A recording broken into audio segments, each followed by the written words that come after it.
คนฮักในชีวิตน้องจะคอยเหลียวมองแต่น้องด้วยใจเด็ดเดี่ยวถึงมีค่าไหลผ่านกายใจให้น้องเนียวยิ่งคิดยิ่งเดียวหนึ่งเดียวในชีวิตจริ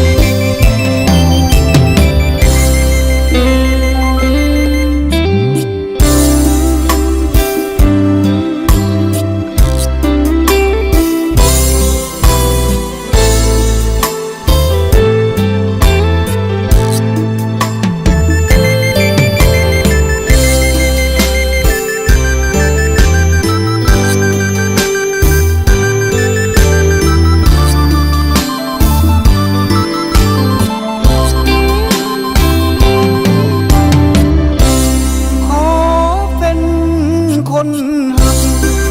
ในชีวิตจริงหักแต่ยอดยิ่งเหนือกว่าสิ่งใด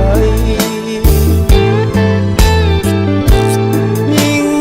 อื่นหมื่นแสนแม้นมาอ้อยใจ